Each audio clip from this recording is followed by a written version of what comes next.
Start करते हैं। Last session मैंने आप लोगों को अकाउंटिंग स्टैंडर्ड 10 में बताया था, इसका 2 सेशन हो चुका है या 3 हो चुका है? दो हो चुका है।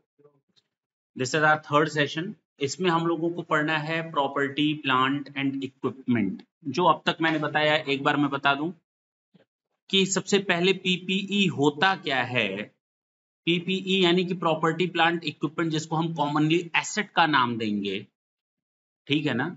ये वो एसेट होती हैं जो हमारे बिजनेस में यूज करने के लिए रखी होती हैं। क्या होती हैं? बिजनेस में यूज करने के लिए रखी हो, जिसका पर्पस हम सेल करने के लिए नहीं करते। फर्स्ट थिंग, क्या नहीं करते? सेल कर, और जिससे हम फ्यूचर इकोनॉमिक बेनिफिट अर्न करेंगे, और जिसकी कॉस्ट को measured reliably, the cost of the PP can be measured reliably. हाँ या ना? यानी कि जब हम पीपीई को दिखाने की कोशिश करते हैं अपनी बैलेंस शीट की एसेट साइड में, तो उसके क्राइटेरिया 2 बताए गए हैं। पीपीई को रिकॉग्निशन क्राइटेरिया 2 बताए, मैं बार बार बोल रहा हूं। पहला कि future economic benefit must flow, और दूसरा कि कॉस्ट को मेजर किया जा सकता हो। याद आया? हाँ। इसके इश्यूज क्या थे कि ठीक है, हमको रिकॉग्नाइज करना है पीपीई को, बैलेंस शीट में दिखाएं या ना दिखाएं, दिखाएं तो कितने पर दिखाएं, डेप्रिसिएशन कितना चार्ज करें, और अगर इंपेयरमेंट का लॉस हो तो वो कैसे ट्रीट करें। अभी हम लोग तो यहां पर पहुंचे ही नहीं है, ना डेप्रिसिएशन पर ना इंपेयरमेंट पर। ठीक है। हाँ, पीपीई एप्लीकेबल नहीं होता है बायोलॉजिकल एसेट्स पर, लेकिन एप्लीकेबल हो जाता है। बायोलॉजिकल एसेट्स में 2 चीजें आती हैं, living animals and plant. Living animals पर एप्लीकेबल हो जाएगा अगर वो पीपीई की कंडीशंस को मेट करेगा, और बायोलॉजिकल प्लांट्स, और प्लांट में वही प्लांट शामिल होंगे जो पीपीई कवर करेगा, वो है आपका बियरर प्लांट। हाँ या ना? ये सब बता दिया है कि पीपीई केवल टेंजिबल एसेट्स के लिए होता है। वो ऐसी एसेट्स है जिनको रखा जाता है प्रोडक्शन करने के लिए, वो ऐसी एसेट्स होती हैं जिनको हम किराए पर देने के लिए या किसी अदर पर्पसेस पर रखने के लिए रखते हैं, और जो एडमिनिस्ट्रेटिव यूज की एसेट्स हों। अच्छा, जिसकी लाइफ 1 साल से अधिक की हो। एडमिनिस्ट्रेटिव यूज बताया था क्या होता है, डिटेल में डिस्कस किया था। बायोलॉजिकल एसेट्स हम डिटेल में बता चुके हैं ये सारी चीजें। रिकॉग्निशन क्राइटेरिया अभी अभी बताया कि फ्यूचर इकोनॉमिक बेनिफिट होना चाहिए और कॉस्ट को रिलायबली मेजर किया जा सके, ये सब बता चुके हैं। ये भी बताया था कि जो स्पेयर पार्ट्स और लूज टूल्स होते हैं, अगर वो हमारे पीपी का पार्ट बनते हैं तो हम उसको पीपी का पार्ट बनाएंगे, अगर वो इकट्ठे पीपी का पार्ट बनते हैं तो, अगर नहीं तो AS2 की तरह ट्रीट किया जाएगा। हाँ या ना? मैंने कहा था रिकॉग्निशन क्राइटेरिया की बात करते हैं। रिकॉग्निशन क्राइटेरिया नहीं, रिकॉग्निशन। रिकॉग्निशन हम 2 तरह से करते हैं, एक इनिशियल रिकॉग्निशन, एक सब्सिक्वेंट रिकॉग्निशन। मेरी बात समझे? नई चीज है बिल्कुल, इधर देखें। रिकॉग्निशन का मतलब होता है, ये मैंने पहले भी बताया था, कि बैलेंस शीट में किसी एसेट को एसेट साइड दिखाएं, इसके लिए रिकॉग्निशन क्राइटेरिया था कि हम उसको एसेट को एसेट की तरह दिखाएं या ना दिखाएं। उसके लिए क्या था? रिकॉग्निशन क्राइटेरिया कि इसका फ्यूचर इकोनॉमिक बेनिफिट मिलना चाहिए, प्लस कॉस्ट को रिलायबली मेजर किया जा सके। बस ना। अगर ये 2 कंडीशन सेट होती हैं तो वो एसेट एसेट की तरह शो होगी। लेकिन कितने से, इसको 2 रिकॉग्निशन लेकर चलते हैं। अमाउंट जब रखने की बात आएगी तो 2 तरीकों से रखेंगे अमाउंट को। पहला, इनिशियल रिकॉग्निशन, जब आप खर्च करते हैं eight the time of incurring the cost.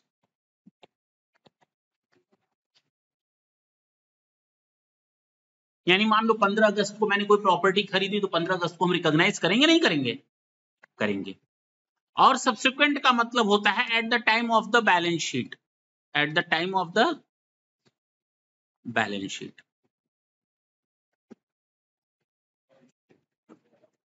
ये भी क्लियर हुआ? अरे बोलो। इसके लिए बताया गया ये कॉस्ट मॉड्यूल होता है। क्या होता है? और यहां बताया गया कॉस्ट मॉड्यूल भी है और रीवैल्यूएशन मॉड्यूल भी है।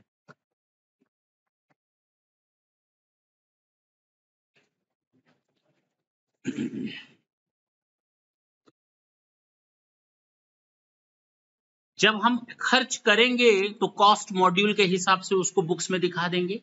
Now at the time of the preparation of the balance sheet we have to consider whether we want to opt the same module cost module or we just want to change it over to the revaluation module. अगर आपको लगता है that is depend upon the decision of the management of the concern whether they want to go with the cost module or they just want to opt the revaluation module.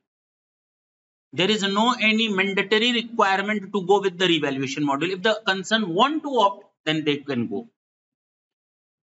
अब clear हुआ? कुछ नई चीज आई क्या? कि जब हम expenses करते हैं उस समय हम इनिशियल रिकॉग्निशन करते हैं, एसेट को बैलेंस शीट में दिखाते हैं, हाँ या ना? और जब हम बैलेंस शीट इनिशियल रिकॉग्निशन मतलब जब खर्च करते हैं तो उसको हम कितनी कॉस्ट पर दिखाएं, और जब हम बैलेंस शीट प्रिपेयर करते हैं eight the end of the year तो उस समय हम कितनी वैल्यू पर उसको शो करें, कैरी करें। तो हमारे पास दो मॉड्यूल आते हैं उस समय, कॉस्ट मॉड्यूल और रीवैल्यूएशन मॉड्यूल। दो में से किसी एक मॉड्यूल को चुन सकते हैं।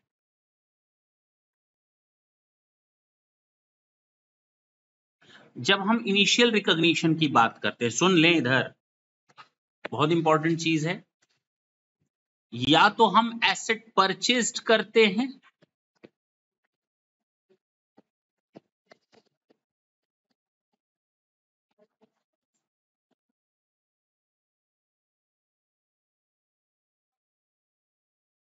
अरे हाँ,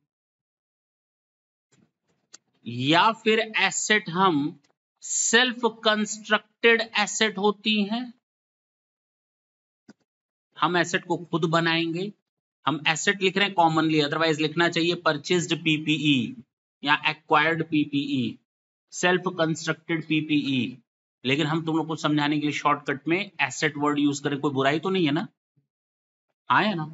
पीपीई बोलेंगे तो थोड़ा अजीब लगेगा, एसेट बोलेंगे तो थोड़ा शॉर्ट पे जल्दी अच्छी तरह समझ में आएगा। Self constructed assets. हम लोगों ने लास्ट सेशन में केवल ये देखा था, नहीं याद आया? सो एक और होता है एक्सचेंज ऑफ एसेट्स। एक एसेट लो, दूसरी एसेट दो, हाँ या ना? हमें कोई एसेट मिली है अपनी कोई एसेट दे करके, हमने अपना फर्नीचर दिया और किसी से मशीन ले ली, हमने एसेट ले लिया और शेयर्स दे दिया। बात समझ में आई? तो वो एक्सचेंज ऑफ एसेट। हमारा आज का पूरा कंसंट्रेशन इन दो चीजों पर रहेगा, ठीक है ना? हम लोगों ने लास्ट सेशन में अब तक ये देखा है, जो परचेज्ड एसेट होती है उसको किस पर दिखाते हैं सर? जो कॉस्ट इनकर्ड होती है यानी परचेज प्राइस, ये लिखते हैं। ड्यूटीज एंड टैक्सेस लिखते हैं, जो नॉन रिकवरेबल या नॉन क्रेडिटेबल होते हैं, जिसकी क्रेडिट नहीं मिलती, वो लिखते हैं, वो उसकी कॉस्ट का हिस्सा बन जाता है। लोडिंग अनलोडिंग का खर्चा लिखते हैं, हाँ या ना?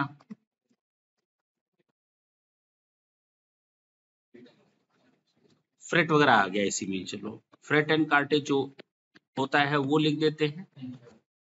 इंस्पेक्शन को, चलो भाई हो गया इंश्योरेंस। इंस्पेक्शन की कॉस्ट लिखते हैं, इंजीनियरिंग की कॉस्ट लिखते हैं, आर्किटेक्ट की कॉस्ट लिखते हैं, और इलेक्ट्रिफिकेशन याद आया होगा, ये सब इसकी कॉस्ट में जोड़ते हुए चले जाते हैं। हाँ, सब्सिडी या ग्रांट जो होता है उसको माइनस कर लेते हैं, जो गवर्नमेंट से मिलता है वो AS 12 के हिसाब से होता है। इंटरेस्ट कॉस्ट को ऐड कर लेते हैं। अगर वो AS 16 के हिसाब से होता है तो अभी तो पढ़े भी नहीं है हम लोग, जिसको हम लोग कहते हैं बोरोइंग कॉस्ट, क्या बोलते हैं, ये भी ऐड करते हैं। अभी हम लोगों ने पढ़ा नहीं है AS 16 तो इसलिए मैं हल्के में ले ले रहा हूं। इंटरेस्ट कॉस्ट भी ऐड करते हैं इसमें। जब AS 12 तुम लोग पढ़ चुके हो, शायद नहीं पढ़े हो तो एक बार देख लेना। AS 12 के हिसाब से सब्सिडीज जो हमारी होती है, गवर्नमेंट से हमको मिल जाता है। मैंने प्रॉपर्टी खरीदा 20 करोड़, गवर्नमेंट ने कहा ले लो 20% हमसे, तो हमको 16 करोड़ की तो प्रॉपर्टी पड़ी, क्योंकि 4 करोड़ तो गवर्नमेंट ने दे दिया सब्सिडी, तो हमने वो सब्सिडी माइनस कर दी AS 12 के हिसाब से। हाँ यार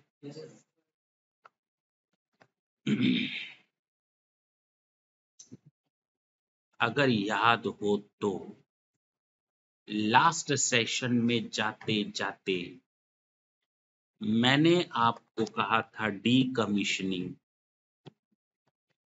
हाँ या ना, रीस्टोरेशन, याद आया? इसकी कॉस्ट भी ले लेते हैं। आज हम पहले इसी को पहले खत्म करें, उसके बाद हम लोग चलेंगे सेल्फ कंस्ट्रक्टेड एसेट पर। चलें?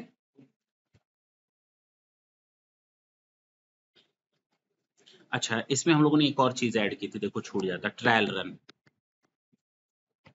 किया था ना, और जो सेल आ गई थी ट्रायल रन से वो माइनस कर दिया था नेट। चलें? अब हम लोग आ रहे हैं किस पर बात करने जा रहे हैं? डीकमीशनिंग पर। ये सब हम लोगों ने देखा है, देखो ना, पार्ट पार्ट पे इतनी चीजें देख ली, पता भी नहीं चला यहां तक हम लोग पहुंच गए, नहीं समझे?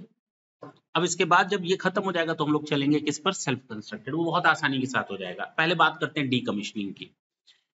हमने लास्ट सेशन में आप लोग कहा था देखो भाई नहीं समझ में आएगा जब तक आप लोग AS 29 और AS 2 ना देख लें, यही तो बोला था, है कि नहीं? क्यों ना हम इसको 5 मिनट पहले दे देते हैं और इस टॉपिक को यहीं द एंड कर दें और एक छोटा सा क्वेश्चन सॉल्व कर लें, थोड़ा टाइम लेगा, करें?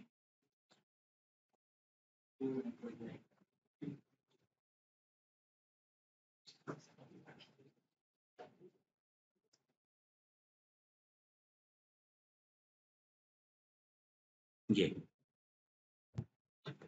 Decommissioning, restoration and similar liabilities. एक बात बताओ, हमने एक प्लांट लगाना है इस प्रॉपर्टी में, और ये जो प्रॉपर्टी है ना हमारी नहीं है, ये रेंट पर मैंने ली है। जहां मैं फैक्ट्री चलाता हूँ वो क्या है? मकान मालिक ने दिया। मैं जब प्लांट लगाने लगा तो मकान मालिक आया, ये क्या कर रहे हो? मैंने कहा फैक्ट्री के लिए लिया है, सारा बिल्डिंग खराब करोगे।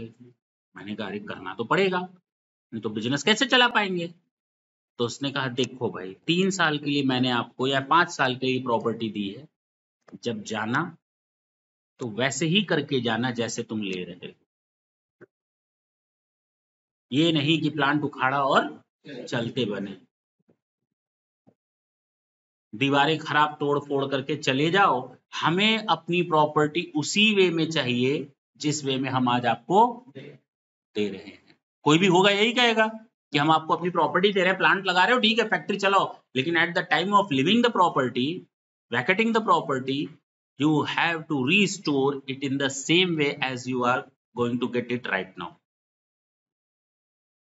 तो जाहिर सी बात है कि 3 साल बाद हमें मालूम है इस प्लांट को आज लगा रहे हैं, 3 साल बाद जब हम इसको डीकमीशनिंग और रीस्टोरेशन करेंगे तो मेरे 5 लाख रुपए और लग जाएंगे, लग जाएंगे, लगे नहीं हैं।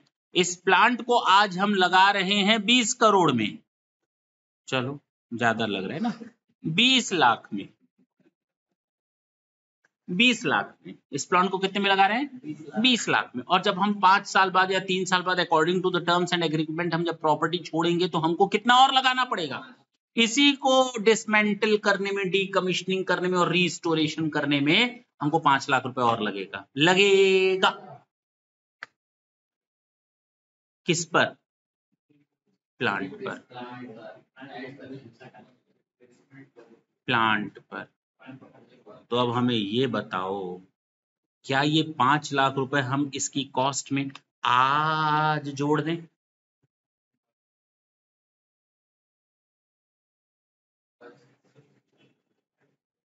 इस 5 लाख को आज जोड़ दें, एस्टिमेटेड लायबिलिटी है ये, या एस्टिमेटेड ऑब्लिगेशन है, और एक तरह से मेरा एस्टिमेटेड लॉस है जिसके लिए हमें प्रोविजन बनाना पड़ता है। हाँ या ना? कब बनाना पड़ेगा? आज। कब के लिए? 5 साल या 3 साल आगे के लिए। तो इसका मतलब इस 5 लाख को हमें यहाँ पर ऐड करना, लेकिन कितनी गलत बात। खर्च होगा कब? 3 साल बाद। कितना रुपया? 5 लाख।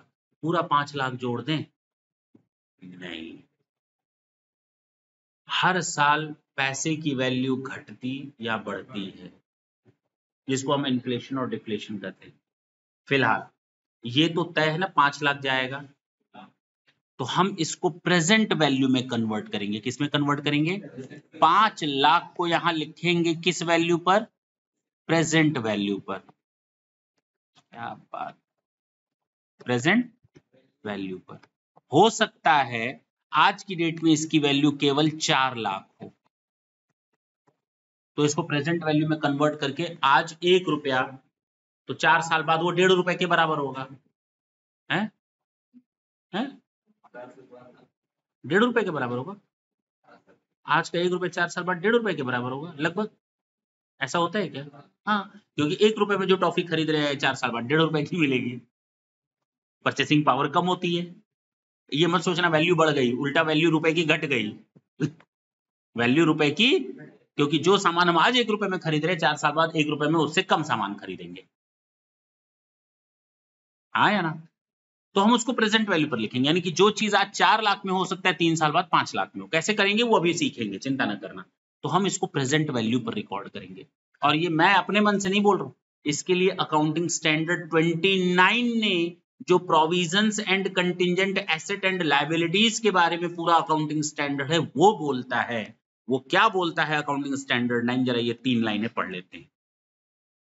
वो बोलता है कि provisions, contingent liability and contingent asset. अच्छा, वाह भाई वाह।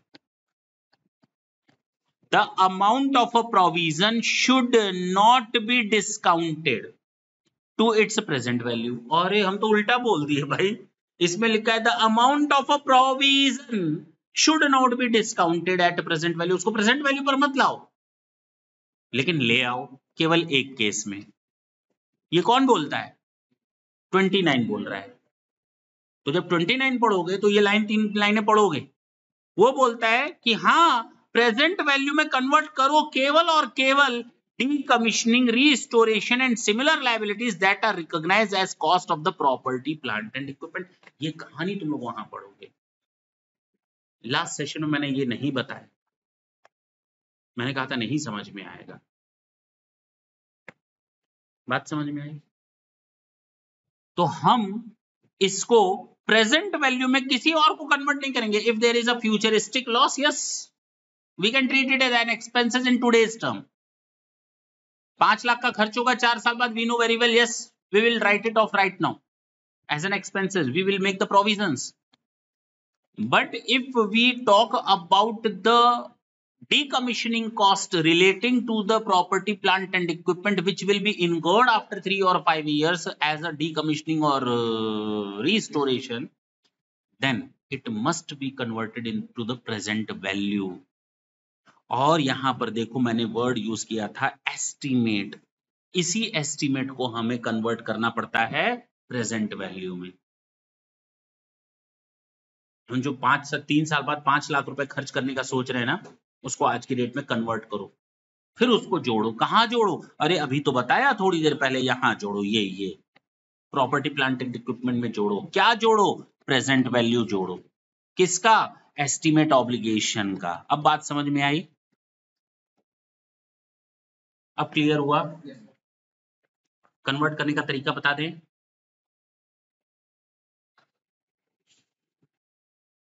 ये चीज तुम लोग ऐसे फाइनेंशियल मैनेजमेंट में पढ़ोगे, लेकिन सुन लो कैसे कन्वर्जन करते हैं हम लोग प्रेजेंट वैल्यू में। एक सुना, आज की डेट में 1 रुपए 0 टाइम पर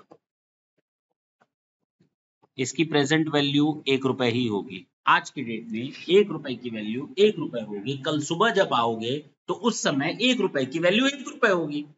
10 साल बाद आओगे तो 10 साल बाद जब हम बैठकर बात करेंगे तो उस समय भी 1 रुपए की वैल्यू 1 रुपए ही रहेगी, क्योंकि वो प्रेजेंट है। आज 1 रुपए की वैल्यू 1 रुपए के बराबर। मैं कहता हूं कि जो रेट ऑफ इंटरेस्ट है या कॉस्ट ऑफ कैपिटल है या ये पैसा मैंने कहीं और लगाया होता तो मुझे 10% का फायदा मिल रहा होता। या मैं बोलूं रेट ऑफ रिटर्न, या मैं बोलूं कॉस्ट ऑफ कैपिटल, या मैं बोलूं the income which I am just going to forgo.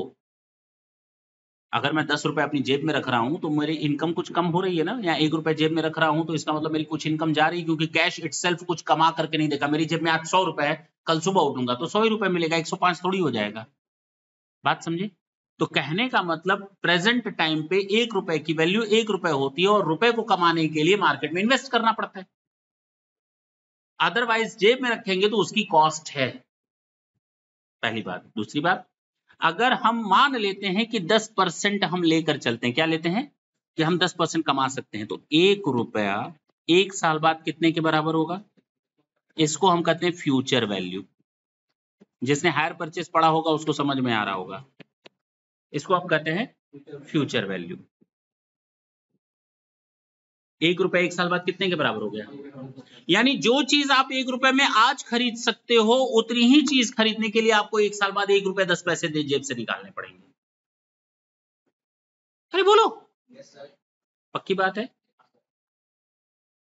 आज 1 रुपए में जितनी चीज खरीद रहे हो 1 साल बाद कितना निकालना पड़ेगा? 1 रुपया 10 पैसा।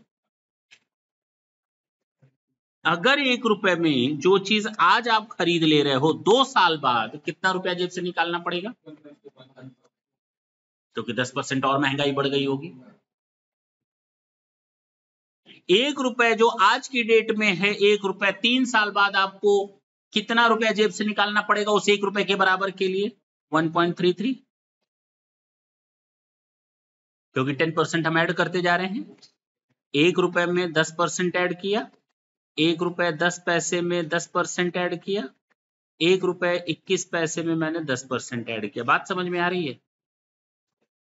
अगर मैं ये कहूं 3 साल बाद 1 रुपए 33 पैसे के बराबर है,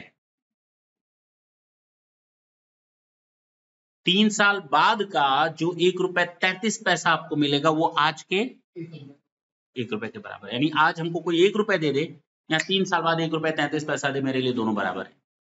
मेरे पास मेरा एक दोस्त आया, कहता है दिलीप कुछ उधार दे दो। मैंने कहा ले जाओ, 5 लाख रुपए दे दिया उसको। 4 साल बाद आया, उसने मुझे ईमानदारी से 5 लाख रुपए वापस कर दिया। मुझे घाटा हुआ या फायदा? घाटा हो गया। नहीं समझे? उसने मुझे 5 लाख वापस नहीं किया, उसने 5 लाख से कम वापस किया। अगर देखो तो यहाँ ले गया था वो 5 लाख और वो हो कितना गया 3 साल बाद? ये मेल हमको देना चाहिए था उसको 6,65,000। 3 साल बाद आया, कहता है ये लो 5 लाख। मैंने कहा ना, हमें 6,65,000 दो। तुम कह रहे तुम दोस्त होकर के बेईमानी करोगे, दोस्त से तुम इंटरेस्ट लोगे? मैंने कहा हम इंटरेस्ट नहीं मांग रहे, हम बराबर पैसा मांग रहे हैं। जो वैल्यू 3 साल पहले 5 लाख की थी वही वैल्यू आज की डेट में 6,65,000 की है। अब बात समझ में आई? कर लो कैलकुलेट कर लो। नहीं कर लो।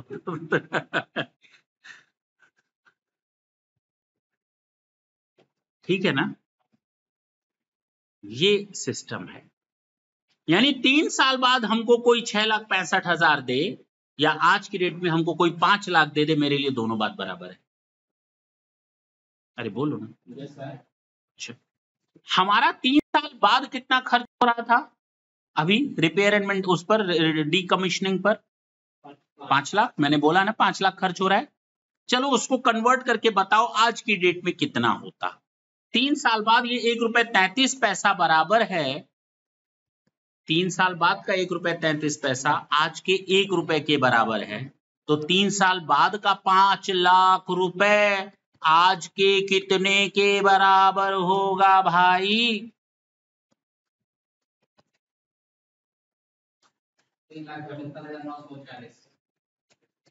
जो भी है, बात समझ में आई। हम इसी प्रेजेंट वैल्यू को लिखेंगे, कॉस्ट में ऐड करेंगे। अब समझ में आया। इसको हम लोग कहते हैं एन्यूटी। इसको क्या कहते हैं? एन्यूटी। इसको प्रेजेंट वैल्यू में कन्वर्ट कैसे करते हैं ये देखो ना, तुमने कर भी लिया, तुम्हें पता भी नहीं चला। 1 divided by 1.33, this is your present value. करो 1 डिवाइडेड बाई 1.33, सुन लो, यानी आज का 1 रुपया नहीं, 3 साल बाद का 1 रुपया और आज का 75 पैसा दोनों बराबर है। 3 साल बाद का 1 रुपया और आज का 75 पैसा दोनों बराबर है। तो 3 साल बाद का 5 लाख रुपए आज के कितने के बराबर होगा? 3,75,940। कुछ समझ में आया? इसको हम कहते हैं प्रेजेंट वैल्यू में कन्वर्ट करना। डिटेल में तुम लोग सीखोगे, फिलहाल जितना समझाना था वो इस टॉपिक के लिए मैंने समझा दिया। चलें, तो हम लोग डीकमीशनिंग और रिस्टोरेशन की कॉस्ट को प्रेजेंट वैल्यू में कन्वर्ट करते हैं, उसके बाद हम उसको कॉस्ट में ऐड करते हैं, ऐसे डायरेक्ट ऐड नहीं कर देते। अब ठीक है,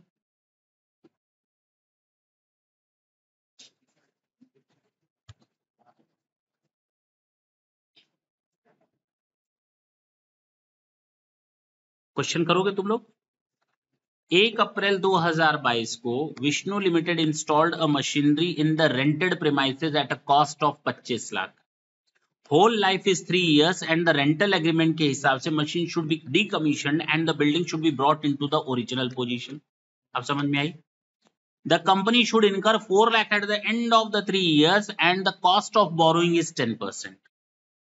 आज की डेट में हमारी जो टोटल कॉस्ट ऑफ प्लांट है, कॉस्ट ऑफ प्लांट है वो 25 लाख है। कितना है? क्वेश्चन नंबर 6 है ना ये। और हमारा present value of decommissioning cost add करेंगे ना,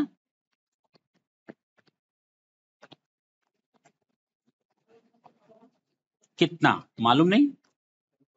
अच्छा, प्रेजेंट वैल्यू में कन्वर्ट करें, present value of decommissioning cost.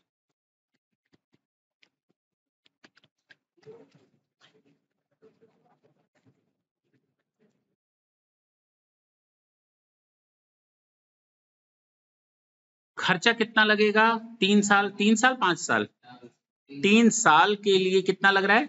4 lakh. देखो इधर 1 ईयर, 2 ईयर, 3 ईयर, टोटल कितना लग रहा है? 1 रुपए 1 साल बाद 10% के हिसाब से, 1 रुपए 2 साल बाद इतना, 1 रुपए 3 साल बाद इतना। तो अगर ये 4 लाख 1 रुपए 33 पैसे के बराबर है, तो ये 4 लाख 1 रुपए के कितने के बराबर होगा? नहीं बता सकते हो? 3 लाख रुपए आ गया और अप्रॉक्स, अरे ठीक है भाई, नहीं आया, कितना हल्लुक है, कुछ था ही नहीं इसमें, ये 3 लाख इसमें ऐड कर लो, यानी total cost of plant would be your 28 lakhs।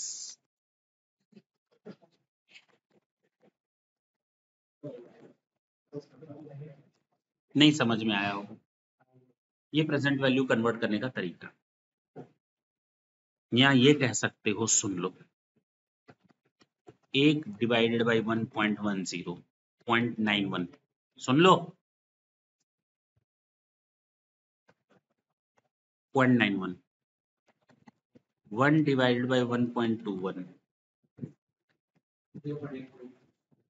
0.83, 1 divided by 1.33, 0.75।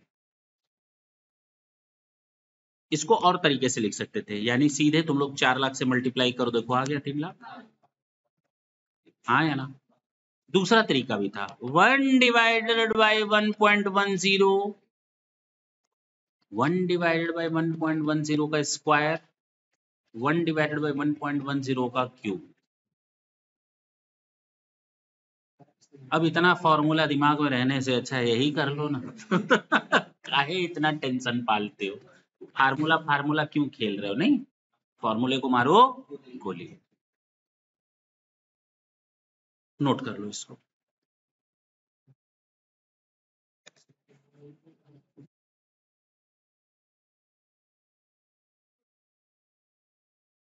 थोड़ा बहुत समझ में आ रहा है?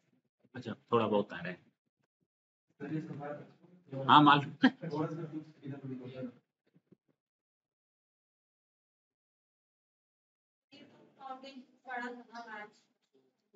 अब तुम लोगों ने कैसे पढ़ा था फाउंडेशन में, आई डोंट नो किस तरह से पढ़ा था। तुम लोगों ने ये पढ़ा होगा, ये नहीं पढ़ा होगा।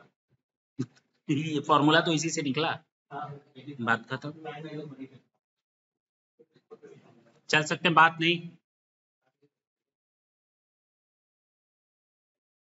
हमसे पूछो, हम बैठे हैं, हम अभी मरे नहीं हैं, अभी जिंदा है। Question number 7। एक टीचर अपने बच्चों को ले गए, दिखा रहे हैं, कह रहे चलो हम लोग ग्रुप फोटो खींचवाते हैं बच्चों से। कहे सर ग्रुप फोटो का फायदा क्या? कहे देखो ये फोटो लगा है पिछले बैच का, आज के बाद 15-20 साल बाद जब तुम लोग देखोगे तो कहोगे ये रमेश है जो आज सीए बन गया, ये महेश है जो सीएमए बन गया, ये ऋषु है जो आईएएस बन गया। तो एक बच्चा कह रहा है और ये सर जी हैं जो अब नहीं रहे।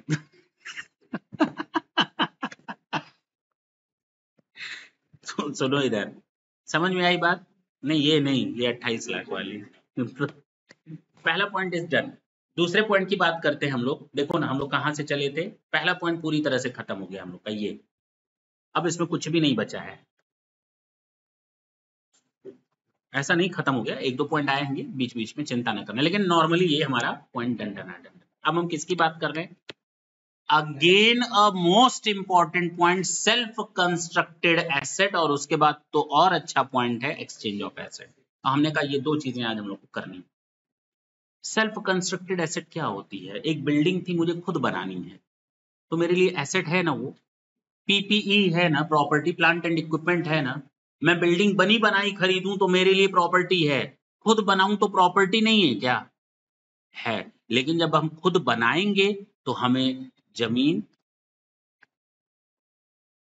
को किनारे करो, सीमेंट लाना पड़ेगा, रॉड लानी पड़ेगी, सैंड लाना पड़ेगा, ब्रिक्स लाना पड़ेगा, हाँ या ना, वुडन आइटम्स लाने पड़ेंगे, लेबर स्किल्ड वाला और अनस्किल्ड वाला लगाना पड़ेगा, हाँ या ना, इंजीनियरिंग की कॉस्ट देनी पड़ेगी, आर्किटेक्ट को पेमेंट करना पड़ेगा, वो सारी चीजें जो तुम लोग के अब दिमाग में है। अब हम खुद बनवा रहे हैं, और अगर जिस समय बनेगा तो 2 साल लग जाएगा, तो हमने लोन लिया था 1 करोड़ रुपए, इसका इंटरेस्ट भी तो इसमें ऐड करोगे, जिसको हम कहते हैं AS 16, अभी 2 मिनट पहले भी बोला, बोरोइंग कॉस्ट, इंटरेस्ट कॉस्ट को ऐड करेंगे। अब समझ में आ रहा है? तो ये हमारा होता है सेल्फ कंस्ट्रक्टेड एसेट का हिसाब। देख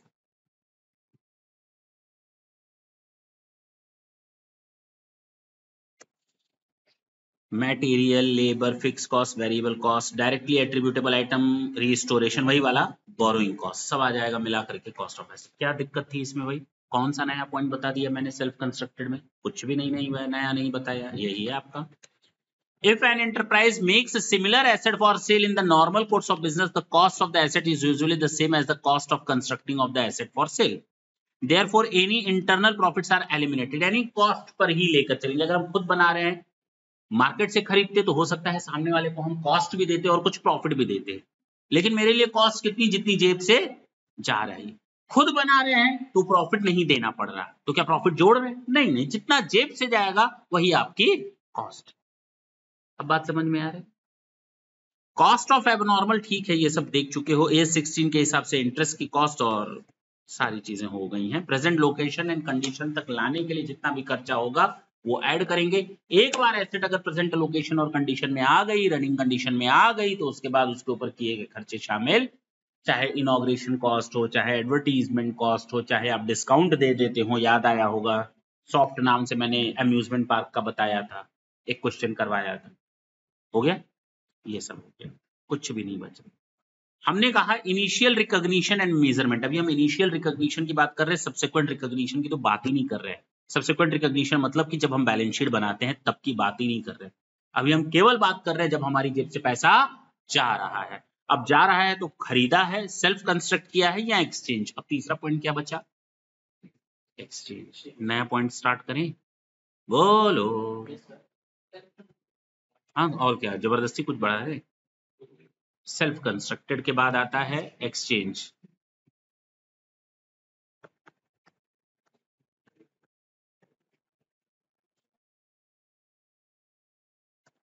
क्या है ये एक्सचेंज? हमारे पास फर्नीचर था,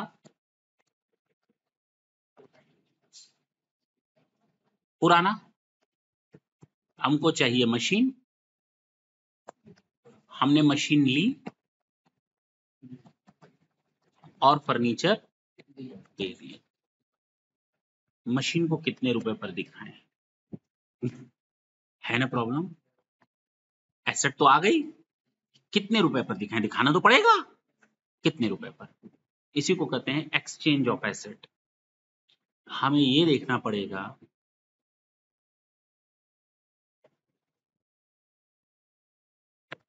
जो वर्ड याद रखना है तुम लोग को, जब आप एसेट एक्सचेंज करते हो तो उस समय उस एसेट की कॉमर्शियल पैरेलल सब्सटेंस या पैरेलेंस में है, यानी कॉमर्शियल सब्सटेंस है या कॉमर्शियल सब्सटेंस नहीं है। कॉमर्शियल सब्सटेंस है या कॉमर्शियल सब्सटेंस नहीं है, पहले ये डिसाइड कर लो। मैंने क्या बोला?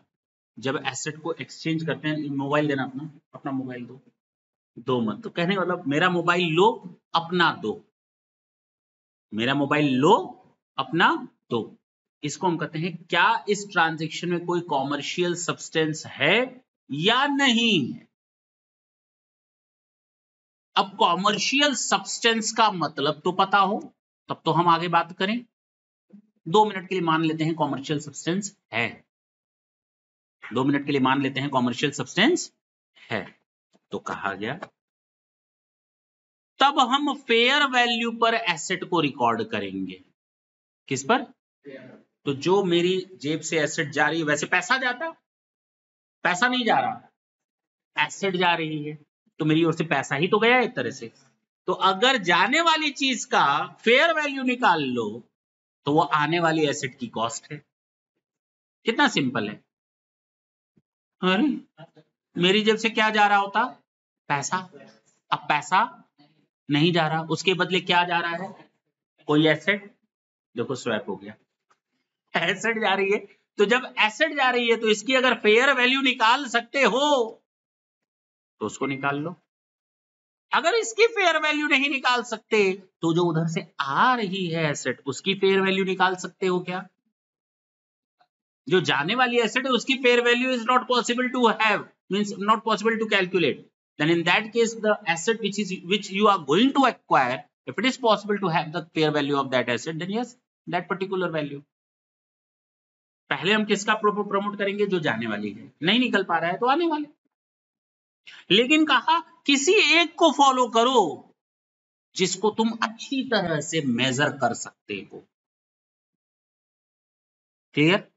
कितना सिंपल है। मैंने क्या बोला? जब हम एक्सचेंज करते हैं एसेट्स का, एक एसेट का आना दूसरी एसेट का, तो अगर पहले ही देखो कॉमर्शियल सब्सटेंस है, मैंने कहा मान लो 2 मिनट के लिए है, बिना ये जाने कि कॉमर्शियल सब्सटेंस होता क्या है, मान लेते हैं है।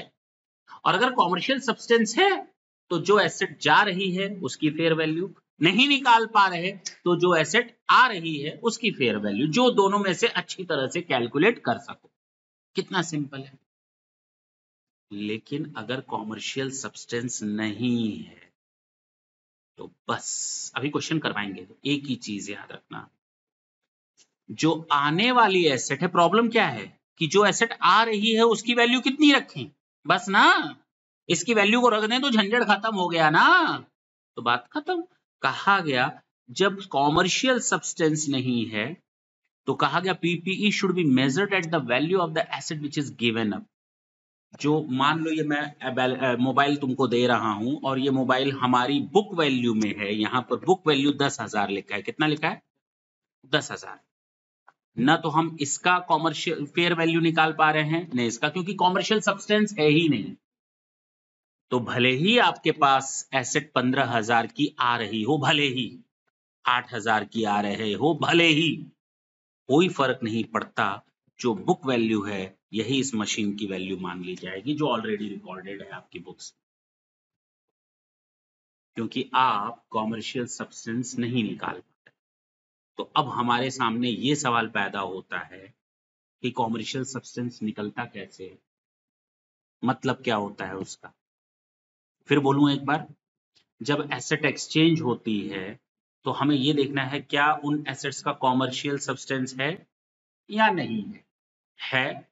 तो एसेट की जगह, पैसे की जगह एसेट जा रही है, उसकी फेयर वैल्यू वो नहीं निकाल सकते, तो जो एसेट आ रही है उसकी फेयर वैल्यू, जो दोनों में से अच्छी तरह निकाल लो। इसका मतलब एक चीज तो तय है कि फेयर वैल्यू निकाल सकते हैं तभी हम कॉमर्शियल सब्सटेंस में ले आ रहे हैं। इसका मतलब कहीं ना कहीं ये हो गया। नहीं समझे मेरी बात। और अगर हम कॉमर्शियल सब्सटेंस नहीं निकाल पा रहे तो जो एसेट हमारी बैलेंस शीट में लिखी थी जितने रुपए की, फर्नीचर का केवल नाम उड़ाओ, वैल्यू जितनी लिखी है वहीं चिपके रहने दो और फर्नीचर की जगह मशीन लिख दो। नहीं समझे मेरी बात।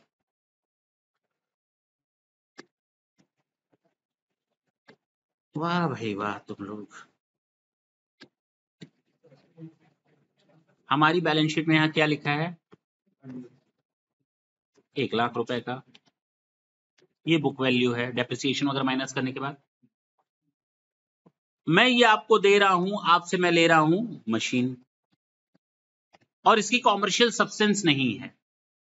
तो एक काम करो, फर्नीचर की जगह क्या लिख दो, बस दिस इज योर आंसर। हो गया। अगर कॉमर्शियल सब्सटेंस नहीं है तो जो ये कैरिंग वैल्यू थी यही इस आने वाली एसेट की कैरिंग वैल्यू मान ली जाएगी, यही इसकी कॉस्ट मान ली जाएगी। हो गया। अब केवल एक ही प्रॉब्लम फंसी, क्या, कॉमर्शियल सब्सटेंस कहते किसको, बात नहीं, कॉमर्शियल सब्सटेंस, सुनो ये बहुत ही सिंपल है। रिकॉग्निशन क्राइटेरिया पढ़े थे, फ्यूचर इकोनॉमिक बेनिफिट होना चाहिए प्लस कॉस्ट को रिलायबली मेजर किया जा सकता है, ये रिकॉग्निशन क्राइटेरिया था बार बार। चलो इसको देखते हैं। अगर हम कोई एसेट ट्रांजैक्शन कर रहे हैं, मैं एक एसेट दे रहा हूं आपसे, मैं एक एसेट ले रहा हूं, एक एसेट दे रहा हूं दूसरी एसेट ले रहा हूं, तो क्या कॉमर्शियल सब्सटेंस है या नहीं कैसे पता चलेगा। अगर रिस्क, टाइमिंग और अमाउंट उस एसेट का जो आ रही है वो बिल्कुल अलग होगा जो एसेट हम ट्रांसफर कर रहे हैं उससे। अब एक बात बताओ, मैंने मशीन के बदले मशीन दी, हो सकता है कि जो मशीन मैं दे रहा हूं उससे हम 20,000 रुपए महीने कमा रहे थे, और जो मैं मशीन ले रहा हूं अब हम उससे 40,000 रुपए महीना कमाएंगे। हो सकता है ना, हो सकता है ना, नहीं हो सकता, हो सकता है। Risk, timing and amount of cash flow of asset received are different from the cash flow of asset transferred. ठीक है। दूसरा, there is a significant effect on the present value of the after tax cash flow which was expected to arise from the continuing of the old asset from its disposal, फलाना and ढिमाका। कुल मिलाकर बस इतना समझ लो, commercial substance तब माना जाएगा कि जो एसेट हम एक्सचेंज कर रहे हैं और जो आने वाली एसेट है उसकी टाइमिंग यानी लाइफ, उसका रिस्क और उससे related cash flow quite different है जाने वाली एसेट से, और उसको हम कैलकुलेट कर सकते हैं, उसको हम कैलकुलेट कर सकते हैं तो हम कहेंगे इसकी ये कॉमर्शियल सब्सटेंस है। और अगर कॉमर्शियल सब्सटेंस है तो हम फेयर वैल्यूज को बेस ले लेते हैं। किसको बेस ले लेते हैं? क्योंकि कैश फ्लोज हम कैलकुलेट कर लेते हैं, हमें मालूम है कि जो जाने वाली एसेट्स की वैल्यू है वो आने वाली एसेट से बहुत फर्क है। बात समझ में आई? तो फर्नीचर के बदले मशीन तो बहुत फर्क होगा ही होगा, लेकिन कार के बदले कार हो सकता है कॉमर्शियल सब्सटेंस हो, या हो सकता है कॉमर्शियल सब्सटेंस ना हो, वहां हमें देखना पड़ेगा। लेकिन मैंने कहा the management has to determine the existence of commercial substance. ऐसा नहीं है कि कोई मैंडेटरी है, ये मैनेजमेंट डिसाइड करेगा कि कॉमर्शियल सब्सटेंस है या नहीं है। हवा हवाई डिसाइड नहीं होगा, लेकिन मन किया तो मान लो, मन किया तो नहीं माना। लेकिन हाँ, ये डिसाइड करने का काम कौन करेगा? मैनेजमेंट करेगा कि इसका किसी एक पर्टिकुलर कंपनी के मैनेजमेंट के लिए उस एसेट का कॉमर्शियल सब्सटेंस हो सकता है, सेम ट्रांजैक्शन के लिए दूसरी कंपनी के लिए उसी तरह के ट्रांजैक्शन और एक्सचेंज का कॉमर्शियल सब्सटेंस नहीं हो सकता। बात समझ में आई? क्वेश्चन देखा जाए, ये वही है समरी जो मैंने अभी बताई। करें? एक एंटिटी है, उसने जमीन दे दी 10 लाख रुपए की जमीन है, उसकी बैलेंस शीट में यहां लिखी हुई है जमीन कितने रुपए की?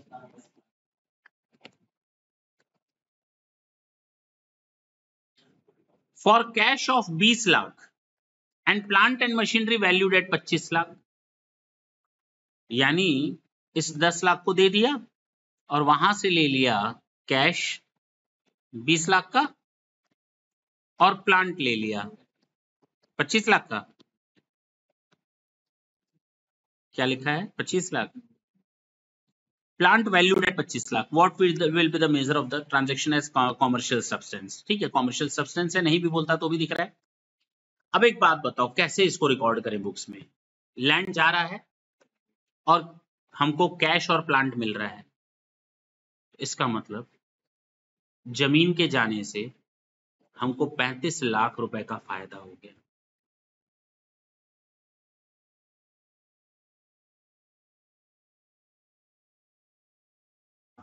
दस लाख की एसेट जा रही है और आ कितने का रहा है पैसा? टोटल हमको मिल कितना रहा है? 45 लाख। इसका मतलब हम इसको ले आएंगे और इसको यहां से हटाएंगे। तो कैश आया मेरे पास, cash account debit 20 lakh. Cash आया मेरे पास, कैश अकाउंट डेबिट 20 लाख। हमारे पास प्लांट आया, उसकी फेयर मार्केट वैल्यू हमको दी हुई है, fair value not market value, fair value दी हुई है 25 लाख। हाँ या ना? ये टोटल मेरे पास आया और मेरी जेब से गया क्या? जमीन। कितने रुपए की? तो क्या हो गया? प्रॉफिट ऑन ट्रांसफर या profit on exchange of assets. कितने रुपए का?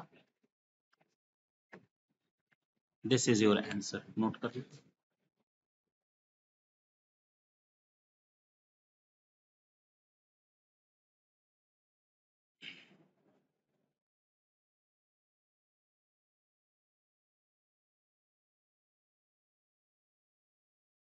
यहां इस क्वेश्चन में बोल दिया गया है कि ट्रांजैक्शन की कॉमर्शियल सब्सटेंस है, तब तो सॉल्यूशन दिया है। बोलो।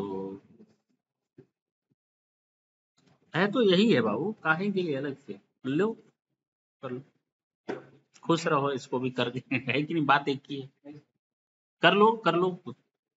चलें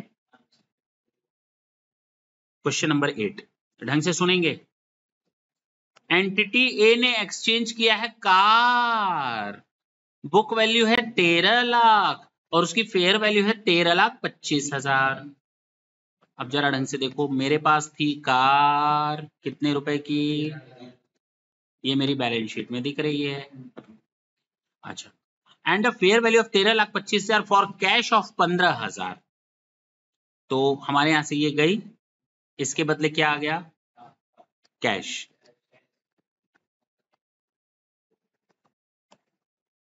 प्लस दूसरी कार आ गई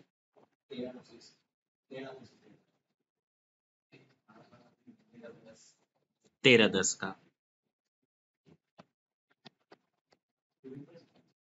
टोटल 1325 की फेयर वैल्यू थी उसकी। तो हम सामने वाले से कहेंगे भैया 1325 तो उसे 15,000 हमको कैश दिया, बाकी उसने एक कार दे दी, कार के बदले कार। अच्छा, the transaction lakhs commercial substance, commercial substance नहीं है, कॉमर्शियल सब्सटेंस नहीं है।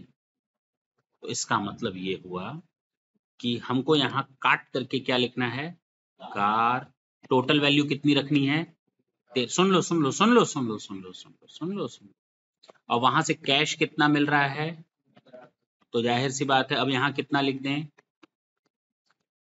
हो गया 13 लाख। कैरिंग अमाउंट वही रहेगा ना, बैलेंस शीट में जितना था 13 लाख, उसको चेंज नहीं कर सकते ना, तो टोटल 13 लाख ही लिखना है ना।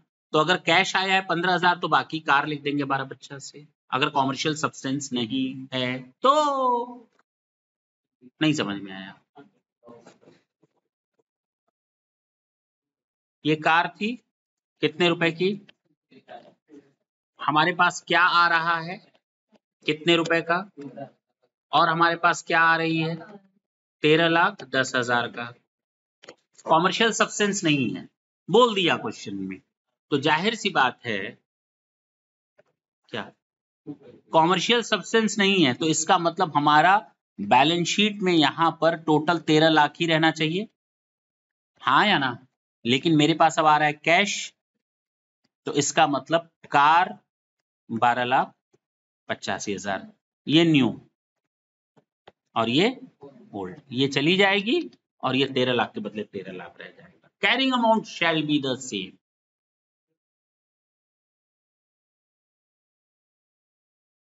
क्या है, क्या दिक्कत, क्या दिक्कत है इसमें भाई, ये तो बहुत आसान है क्या, है दिक्कत, 3-4 दिन बाद सब समझ में आएगा। अगर तुम लोग घर पे जाकर रिवाइज नहीं करोगे, सुन लो, तो ये अभी छोटी छोटी चीजें हैं, छोटे छोटे पॉइंट हैं, तुरंत दिमाग में सेट हो जाता है, रिवाइज ना करने पर 1 हफ्ते बाद ये टॉर्चर भी करता है, ठीक है ना। तो घर पे जाकर क्या करोगे, कितनी बार, हर दूसरे दिन रिवीजन होना चाहिए, हर तीस एग्जाम तक। कोई भाई, हम अगर तुरंत अभी हम कहें कितने पेज पढ़ लिए, लगभग 15 पेज पर है, अगर 1 से 15 तक पेज को रिवाइज करवाना चाहें तो कितनी देर में होगा, मुश्किल से 5 मिनट भी नहीं लगेगा। कल तुम लोग घर जाकर रिवाइज करोगे 5 मिनट में हो जाएगा, परसों रिवाइज करोगे 4 मिनट में हो जाएगा, तरसों रिवाइज करोगे 3 मिनट में हो जाएगा, मेरी बात समझना। लेकिन अगर डायरेक्ट एग्जाम के दिन करोगे तो 5 दिन में नहीं होगा, फर्क समझे मेरी बात। तो ये डेली रिवाइज करने का ये फायदा मिलेगा। सुन लो इधर, बात ना करो, देखो किया है ना, पक्की बात। चलो, Radha limited traded an old machine having book value of 16,800, machine कितने की है, बुक वैल्यू 16,800,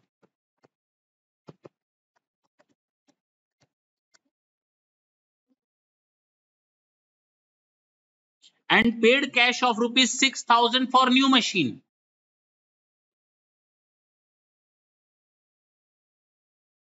फिर बोलूं, and paid cash for 6,000 for new machine having total cash price of 20,500। इसके यहां नई मशीन आ रही है, उसकी टोटल प्राइस कितनी है, तो हमने यहां से एक मशीन भी दी और कैश भी दिया, कितने रुपए का, तब जाकर मशीन मेरे पास इन हुई। क्वेश्चन में आगे नहीं पढ़ते हैं और तुम लोगों से पूछते हैं क्या कॉमर्शियल सब्सटेंस है या नहीं है, कैसे मालूम, क्योंकि उसकी कैश प्राइस दी हुई है। अगर मशीन को मार्केट से खरीदते तो हमें 20,500 देना पड़ता, we know very well, and this machine is quite different from the old one machine. It has a different, it would have a different cash flow what we are earning from the existing machine.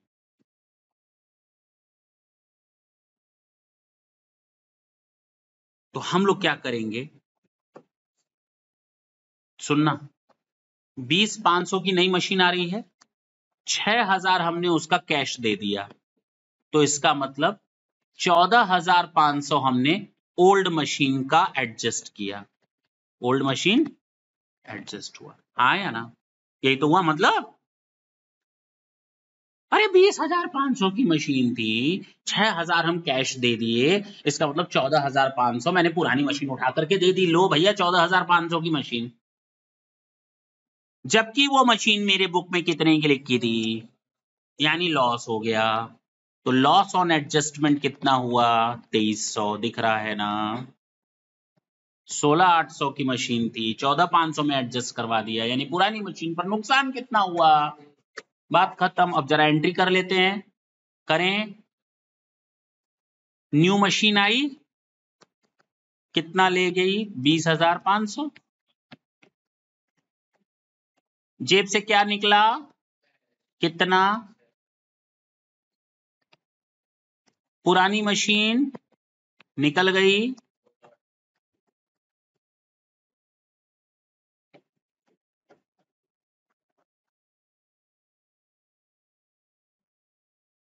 Loss, हाँ 14,500।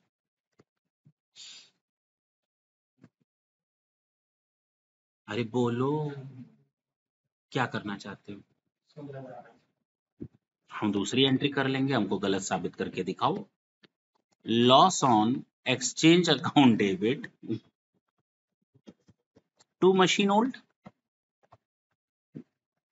कितना, 2300, ऐसे भी तो कर सकते हो, क्या problem है, ऊपर भी एडजस्ट कर सकते थे। तुम क्या चाह रहे थे कि हम यहाँ सीधे 16,800 दिखा दें और 2300 का लॉस यही दिखा दें, लॉस ऑन एक्सचेंज, ये भी ठीक है, दोनों ठीक है, अलग अलग भी कर सकते थे, नहीं समझे, तो तुम लोग चाहो तो 2 एंट्रीज करो, चाहो तो सिंगल एंट्री कंबाइंड एंट्री करो,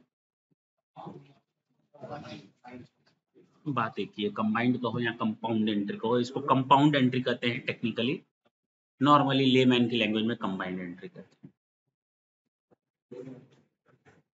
लेमैन का मतलब लेटा हुआ नहीं, लेमैन का मतलब साधारण इंसान, नोट कर लो।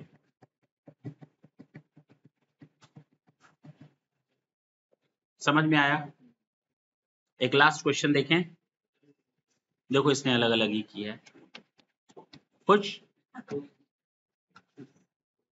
एक्स लिमिटेड ने इश्यू किए 50,000 इक्विटी शेयर, 10 रुपए वाले, मशीन ले ली, मशीन आ गई, और मैंने दिया क्या, 50,000 शेयर 10 रुपए वाले, जिसकी स्टॉक एक्सचेंज में कीमत 15 रुपए चल रही है, तो बताओ मशीन की कीमत 5 लाख लिखेंगे या 7.5 लाख रुपए लिखेंगे, बशर्ते in the absence of the fair value of machinery how the entity should record the transaction, बशर्ते उसका इकोनॉमिक सब्सटेंस या कॉमर्शियल सब्सटेंस है।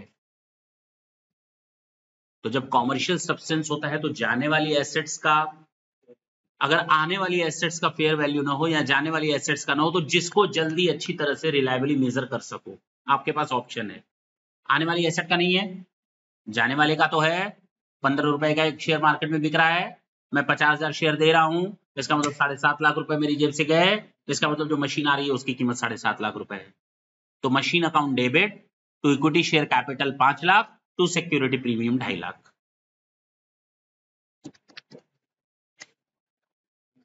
अरे हाँ या ना, हम लोग का basic first topic is over, near, अभी चुपचाप बैठो, अभी सांसें ज्यादा मत लो, हम समझ गए छुट्टी मान ली हो, अभी छुट्टी नहीं हुई है, कितना संतोष मिला इसको, तुम्हारी बात कर सुनो इधर, समझ में आया, ये हम लोगों ने केवल फर्स्ट पोर्शन एंड किया है, जहां पर हम एसेट को परचेज कर रहे हैं, एक्सचेंज कर रहे हैं या सेल्फ कंस्ट्रक्ट कर रहे हैं और इनिशियल रिकॉग्निशन कर रहे हैं, तीनों केस में प्रॉब्लम तो तब अराइज होगी जब हम इसको eight the end of the year, जब मेरे पास 2 मॉड्यूल आएंगे, कॉस्ट मॉड्यूल, हाँ पेन रखना नहीं अभी है, जब हमारे पास कॉस्ट मॉड्यूल हो और रीवैल्यूएशन मॉड्यूल होगा, तो रीवैल्यूएशन की पूरी कहानी अलग होगी, पूरा एक सेशन तो अकेले वही खाएगा। कौन?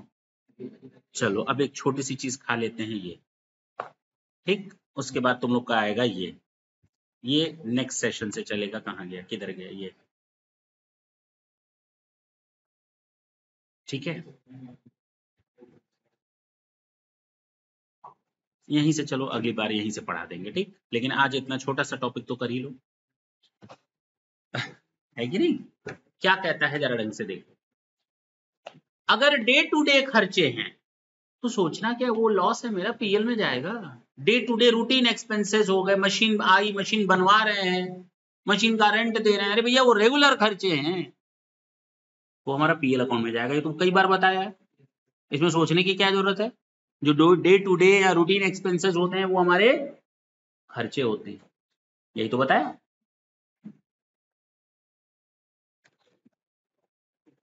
ठीक, नहीं ये नहीं था, ये मैं दूसरा कुछ बोल रहा हूँ, ये है cost of day to day, ठीक है ना, सब्सिक्वेंट कॉस्ट की बात कर रहा हूँ। चलो छोड़ दो उसको, हमें ये बताना था, हम ध्यान ही नहीं दिए नीचे क्या लिखा है। कुछ स्पेशल केसेस है, हमने उधार मशीनरी खरीदी, क्या करी, तो हमको उसको धीरे धीरे पैसा देना है, जब धीरे धीरे पैसा देंगे तो उसमें इंटरेस्ट का पोर्शन आएगा, और जब इंटरेस्ट का पोर्शन आएगा तो मैंने कहा अकाउंटिंग स्टैंडर्ड 16 को ध्यान में रखना। देखा नहीं, ऐड करेंगे या नहीं करेंगे, that depends, that is in accordance with accounting standard 16। जब तक एसेट रेडी टू यूज है, भैया 16 पढ़ोगे, ये पढ़ोगे जो हम बोलने जा रहे हैं, इसमें भले ना लिखा हो, कि जब तक एसेट रेडी टू यूज ना हो जाए, रेडी टू यूज एसेट हो गई और एक्चुअल यूज होना अलग होता है। आज एसेट रेडी टू यूज हो गई तो आज तक का सारा इंटरेस्ट आप कैपिटलाइज करो, आप एसेट को 6 महीने बाद यूज करोगे कोई फर्क नहीं पड़ता, कल से जितना भी इंटरेस्ट होगा सब पीएल में जाएगा, क्योंकि उससे हमारी एसेट की इंटेंडेड ऑपरेशनल एक्टिविटीज में कोई फर्क नहीं पड़ता। याद आया, याद आया, इंटेंडेड वर्ड कहाँ यूज किया था, बात समझ में आई? तो क्योंकि आज तक मेरी मशीन तैयार हो रही है तो आज तक का सारा खर्चा जोड़ दो, इंटरेस्ट भी जोड़ दो, लेकिन आज के बाद मशीन रेडी हो गई तो अब इसमें इंटरेस्ट पोर्शन को मत जोड़ना, वो तुम्हारा पीएल का ही हिस्सा होगा, खर्चा ही माना जाएगा। ये है आपका पहला। दूसरा, अगर कंसोलिडेटेड प्राइस पर कोई एसेट खरीदी गई है, अगर कई एसेट्स खरीदे हो, मशीन भी खरीदी है, फर्नीचर भी खरीदी और सारा पैसा एक साथ दे दिए, तो भैया अलग अलग करके लिखो और फेयर वैल्यूज पर डिसाइड करके लिखो। हाँ या ना, सबको अलग अलग लिखना पड़ेगा। अगर आपने एक साथ 5 लाख रुपए दे दिए, उसमें मशीन भी आ गई, फर्नीचर भी आ गया, तो उसको अलग अलग लिखना पड़ेगा उसकी फेयर वैल्यूज की बेसिस पर। हाँ या ना? अगर कोई फाइनेंस लीज है AS 19 के हिसाब से, क्या है, फाइनेंस लीज है, तो फिर AS 19 है तो फिर AS 10 नहीं लगेगा, और मैंने शुरू में पहले ही दिन बता दिया था AS 10 shall not apply in the case of AS 19। याद आया? गवर्नमेंट ग्रांट माइनस हो जाता है, ये आपको मालूम है, बता चुके हैं। नेक्स्ट सेशन में हम यहां से चलेंगे ट्रीटमेंट ऑफ सब्सिक्वेंट कॉस्ट, और उसके बाद चलेंगे हम लोग सब्सिक्वेंट रिकॉग्निशन, यानी मेजरमेंट करेंगे बाद में बैलेंस शीट की डेट में। ये सारी चीजें अभी चलनी है, बहुत लंबा चौड़ा अभी बाकी है, अब जाकर आधा खत्म हुआ आपका। कितना? नेक्स्ट सेशन बात करेंगे, तब तक के लिए टाटा।